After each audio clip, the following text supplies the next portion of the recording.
कहानी आज से हजारों साल पुरानी है। हम नदी के किनारे दो बहनें शौंजा और रोज को देखते हैं, जो कि नदी के किनारे खेल रहे थे।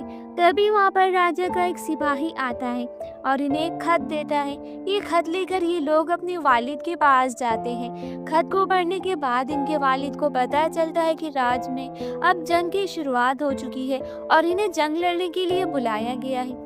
इसीलिए रात को जब शौंजा और रोज सो रही होती हैं, तो वे इनके पास एक एक गुलाब का फूल रख के जंग लड़ने के लिए चले जाते हैं। अब इसी तरह पूरे 15 साल बीत जाते हैं और अब शौंजा और रोज काफ़ी ज़्यादा बड़ी हो चुकी हैं। वो लोग गुलाब की पत्तियों से इत्र बनाते हैं, जिन्हें बेचने के लिए इनकी मॉम मार्केट जाया करती है। लेकिन एक दिन जब इनकी मॉम मार्केट से वापस आती है, तो वो बहुत उदास होती है और इन्हें बताती है कि राज्य में अब इतनी गरीबी आ चुकी है कि लोगों के पास खाने तक को पैसे नहीं, तो हमारा इत्र भला कौन खरीदेगा। जिस पर शौंजा रोज अपनी मॉम से कहती है कि कल से हम मार्केट जाएंगे और इत्र बेचेंगे। शौंजा रोज अपनी मॉम से अपनी डैड के बारे में पूछती है, जिस पर उनकी मॉम उन्हें कहती है कि वो जल्द ही वापस आ जाएंगे। शौंजा रोज हमेशा अपनी मॉम से ये भी पूछा करती है कि हमने शहर में अपना घर क्यों नहीं बनाया, हम क्यों जंगल के बीचों बीच इस गुफा में रहते हैं। जिस पर उनकी मॉम इन्हें बताती है कि आज से कई साल पहले इस गुफा के अंदर एक दुष्ट बौना रहता था, उसे जादू आता था और वो अपने जादू से लोगों को परेशान करता था। तुम्हारे पिता ने कर यहाँ से भगा दिया, जिसके बाद में गुफा के पास अपना घर बना लिया।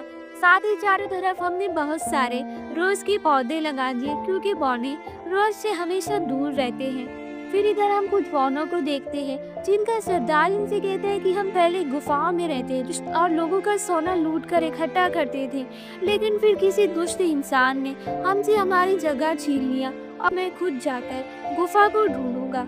आज वो अपने सफर पर निकल जाता है और चलते चलते उस जगह पर पहुंच जाता है जहाँ पर शौंजा रोज रहा करती है, और वो यहाँ से राजा के महल को भी देखता है और वो पूरी प्लानिंग करता है कि किस तरह से उसे सोना चुरा कर वापस से इस गुफा में कब्जा करके रहना है। अगले दिन हम शौंजों के बाजार में इत्र बेचने के लिए जाते हैं। राजकुमार को भी देखते हैं, अपनी महल की खिड़की से खड़ा होकर अपने राज का हाल देख रहा था।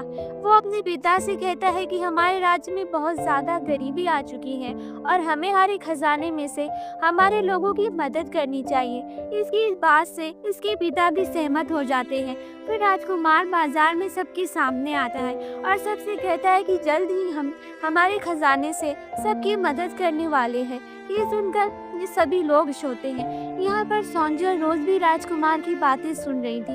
ये दोनों ही राजकुमार से बहुत ज़्यादा इम्प्रेस हो जाती है और आज इन दोनों ने अपना सारा इत्र भी बेच दिया था, इसीलिए ये दोनों बहुत खुश होती हैं। राजकुमार के घोड़े के सामने एक आदमी आ जाता है। ये वही बौनों का सरदार होता है। इसे देखकर राजकुमार का घोड़ा थोड़ा आउट ऑफ कंट्रोल हो जाता है।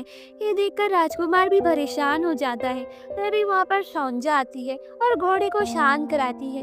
ये देखकर राजकुमार शौंजा से बहुत इम्प्रेस हो जाता है। शौंजा उसे बताती है कि मुझे बचपन से ही जानवर बहुत ज्यादा पसंद है, इसीलिए मैं अच्छी तरह से जानती हूँ कि इन्हें कंट्रोल कैसे करना है। बाद राजकुमार शौंजा से बहुत सारी बातें करता है और फिर वो दोनों आपस में डांस भी करते हैं और राजकुमार उससे मिलने का वादा करके वहाँ से चला जाता है। इधर हम बौने को देखते हैं, क्योंकि राजा के महल में राजा से आकर कहता है कि मैं एक व्यापारी हूँ और मेरे पास एक ऐसा जादू है जिससे मैं आपके सोने को 3 गुना बढ़ा सकता हूँ।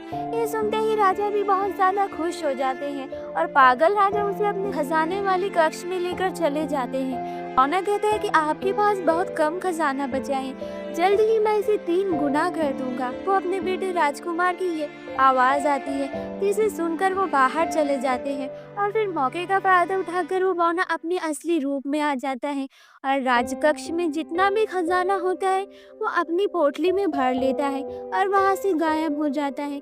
इधर राजा राजकुमार को बताती है कि हमारे वो आज एक ऐसा व्यापारी है जो अपने जादू से हमारे सोने को 3 गुना बढ़ा सकता है। इसके बाद जब ये लोग राजकक्ष में जाते हैं तो ये देखकर हैरान हो जाते हैं कि वहाँ पर ना ही खजाना होता है और ना ही वो व्यापारी होता है। वो राजा बहुत ज्यादा कान हो जाते हैं, लेकिन राजकुमार उनसे कहते हैं कि आप बिल्कुल भी चिंता मत कीजिए, वो बौना ज्यादा दूर नहीं गया होगा, मैं इसका पीछा करके अपना खजाना वापस लेकर आऊंगा। इसके बाद वो अपने घोड़े में बैठकर जंगल की ओर निकल जाता है और जल्द ही उसे वो बौनों का सरदार भी मिल जाता है। वो उससे लड़ाई करके अपना सोना वापस लेकर जाने लगता है, लेकिन तभी वो बौना अपनी दाढ़ी को सहलाता है और वो राजकुमार के ऊपर जादू कर देता है, जिसकी वजह से राजकुमार एक भालू में बदल जाता है। और फिर वो बौना उससे वो पोटली छीनकर वो ये सारा खजाना लेकर गुफा की ओर निकल जाता है, जहाँ पर सौंजा और रोज रहा करती है। यहाँ पर आने के बाद वो रोज की मॉम को 2 सोने के सिक्के दिखाता है और कहता है कि इन 2 सोनों के सिक्कों के बदले तुम इस जगह को छोड़कर चले जाओ। लेकिन रोज की मॉम इसकी लालच में नहीं आती और वो कहती है कि मैं जानती हूँ कि तुम दुष्ट बौने हो।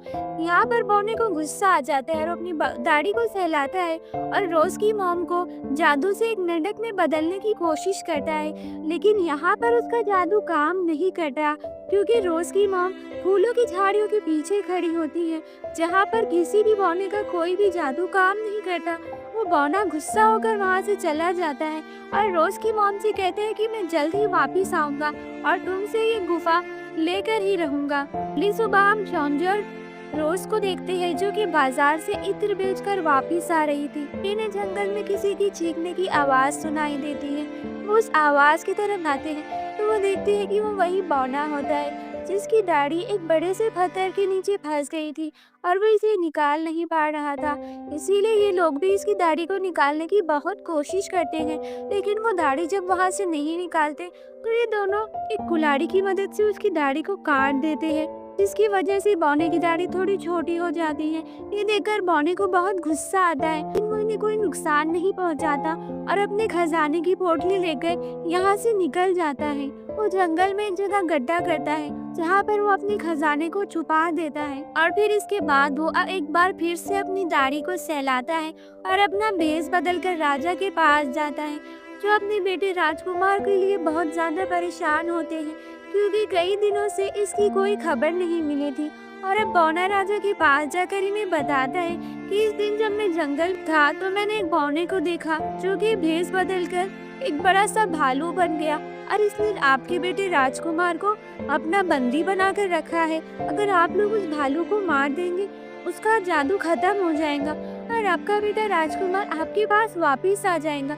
ये सुनते ही पागल राजा एक बार फिर से अपने मंत्रियों को आदेश दे देते हैं कि जंगल में जाओ और उस भालू को मार दो। इसके बाद वही बौना अपने असली रूप में आकर रोज और सौंदर्य के घर के बाहर आता है और एक कैंची की मदद से झाड़ियों को काटने की कोशिश करता है, लेकिन बहुत कोशिश करने के बाद भी वो झाड़ियों को नहीं काट पाता। मॉम इसे देख लेती है और कहती है कि इसका कोई फायदा नहीं, तुम कभी भी झाड़ियों को नहीं काट सकते। बौने को फिर से गुस्सा आता है और वो रोज की मॉम को कहता है कि एक दिन जरूर मैं इस गुफा को हथिया लूंगा। इसके बाद वो यहाँ से चला जाता है। बौना जब नदी में पानी पी रहा था तो इसकी दाढ़ी फिर से पत्थर के नीचे फंस जाती है। वो निकालने की कोशिश करता है लेकिन नहीं निकलती, तो वो जोर जोर से चिल्लाने लगता है। बीच सौंदर्य और रोज भी जंगल में ही होती है। वो बौने की चिल्लाने की आवाज सुनकर एक बार फिर से इसके पास आती है और एक बार फिर इस चूल्हे की मदद से इसकी दाढ़ी को काट कर बाहर निकालती है, जिसकी वजह से इसकी दाढ़ी और भी ज्यादा छोटी हो जाती है। उसे इन दोनों पर बहुत गुस्सा आता है और वो यहाँ से चला जाता है। फिर सौंदर्य और रोज एक चट्टान के सामने उसी भालू को देखते हैं जो कि राजकुमार है। वो लोग इस भालू को देखकर डर जाते हैं, लेकिन फिर वो भालू बहुत ही शांति से उसके सामने आकर बैठ जाता है, जिससे सौंदर्य और रोज को लगता है कि ये बहुत मासूम है। तभी वो लोग शिकारी को भी देखते हैं जो कि भालू को पकड़ने आए होते हैं। शिकारी उनसे पूछते हैं कि क्या तुमने जंगल में किसी भालू को देखा, लेकिन सौंदर्य और रोज को वो भालू बहुत ज्यादा मासूम लगा था, इसीलिए वो लोग शिकारी को मना कर देते कि हमने किसी भी भालू को नहीं देखा। एक बार फिर से बौने की दाढ़ी एक बड़े से पत्थर के नीचे फंस जाती है। वो चिल्ला चिल्ला कर मदद मांगता है और ये शौंजा और रोज एक बार फिर से उसकी मदद करने के लिए उसकी दाढ़ी को कुल्हाड़ी से काट देती है, जिसकी वजह से उसकी दाढ़ी और भी ज्यादा छोटा हो जाती है। ये देखकर वो बहुत गुस्सा होता है। और इधर हम जंगल में उन शिकारियों को देखते हैं जो भालू को पकड़ने के लिए आए होते हैं। वो भालू उन्हें दिख भी जाता है। वो सब के सब उसके ऊपर हमला करते हैं, लेकिन भालू बचते हुए एक गुफा में पहुंच जाता है। यहाँ पर उसकी जान तो बच जाती है, लेकिन उसका हाथ एक शिकंजे में फंस जाता है, जिससे वो दर्द में कुर्राने लगता है। इसी तरह कुर्राते हुए वो शौंजा और रोज के घर के पास जाता है। जब ये दोनों बौने भालू को देखती है तो अपने घर के अंदर लेकर आती है, जहाँ पर वो इसके हाथ को शिकंजे से निकाल देती है, लेकिन इसके हाथ से अभी बहुत सारा खून आ रहा था। इधर हम मंत्रियों को देखते हैं जो कि इसका पीछा करते हुए शौंजा और रोज के घर तक पहुंच गए थे और दरवाजे पर दस्तक देते हैं। इनकी मॉम दरवाजे पर आती है। तभी मंत्री कहते हैं कि हम जंगल में एक भालू को ढूंढ रहे थे और उसके पैरों के निशान तुम्हारे घर से होती हुई जा रहे हैं, इसीलिए हमें तुम्हारे घर की तलाशी लेनी होगी। शौंजा की मॉम कहती है कि ठीक है, आप लोग हमारे घर की तलाशी ले सकते हैं, लेकिन इससे पहले ही शौंजा और रोज ने भालू को कहीं छुपा दिया था।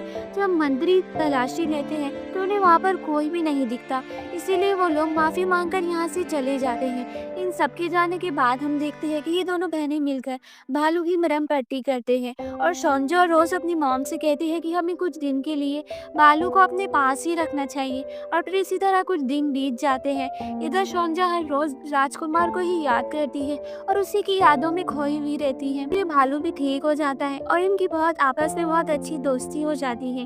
इधर वो बौना भी देख लेता है कि राजकुमार इन्हीं के घर में छुपा हुआ है, इसीलिए एक बार फिर से वो अपनी दाढ़ी को सहलाता है और एक व्यापारी का भेष लेकर ये दोनों बहनों के सामने आता है और इनसे कहता है कि मैं दूसरे देश का एक व्यापारी हूँ और मैंने राजकुमार को दूसरे देश में देखा, जो शौंजा को बहुत याद करते हैं और शौंजा से मिलना चाहते हैं। शौंजा कहते हैं कि मैं भी उनसे मिलना चाहती हूँ, लेकिन बौना कहता है कि उससे पहले तुम्हें मेरी एक शर्त माननी होगी, तुम्हें इन सारी गुलाब की झाड़ियों को काटना होगा। दोनों बहनें ऐसा करने से मना कर देती है, जिस पर व्यापारी ने डराते हुए कहते हैं कि अगर तुमने मेरी बात नहीं मानी तो तुम दोनों कभी भी माँ नहीं बन सकती। ये सुनकर ये दोनों डर जाती है और फैसला करती है कि वो इन झाड़ियों को काट देंगी, लेकिन इससे पहले कि इस झाड़ी को काटती शौंजा देखती है कि वो भालू वहाँ पर बैठा है और उन्हें अपनी गर्दन के इशारे से झाड़ियों को काटने से इनकार कर रहा है, जिसकी वजह से रोज जो कि बस झाड़ियों को काटने ही वाली थी, शौंजा उसका हाथ पकड़ के उसे रोक लेती है। ये देखकर उस बौने को भी गुस्सा आता है। वो अपने असली रूप में आ जाता है, उनसे कुल्हाड़ी छीनकर उन झाड़ियों के बीच चला जाता है उन्हें काटने के लिए। लेकिन जैसे कि ये जादुई झाड़ी होती है तो वो बौनों को ही अपने झपट में ले लेती है और एक झटके से ही उसे जलाकर राख कर देती है और ये बौना पूरी तरह से यहाँ पर खत्म हो जाता है। और बौने के खत्म होते ही उसका जादू भी यहाँ पर खत्म हो जाता है। राजकुमार अपने असली रूप में आ जाता है और उसे अपने असली रूप में आता हुआ ही दोनों बहनें देख लेती है। राजकुमार शौंजा से अपने प्यार का इजहार करता है, वो भी बहुत ज्यादा खुश होती है। इसके बाद कुछ दिनों के बाद हम देखते हैं कि कुमार की अब शादी हो चुकी है और ये सब लोग खुशी खुशी यहाँ पर रह रहे हैं। फिर इधर हम कुछ बौनों को देखते हैं जो कि एक जादुई प्याले के जरिए इस सारी घटनाओं को देख रहे थे। तभी एक आदमी कहता है कि हमारे सरदार ने गलती की और उन जादुई झाड़ियों के पास गई, जिसकी वजह से उनका ये हाल हुआ। हमें उस गुफा को हथियाने के लिए कोई और तरकीब सोचनी चाहिए। इसी के साथ ही कहानी यहीं पर खत्म होती है। तो दोस्तों, क्या लगता है आपको, क्या ये बौने उस गुफा को फिर से हासिल कर पाएंगे?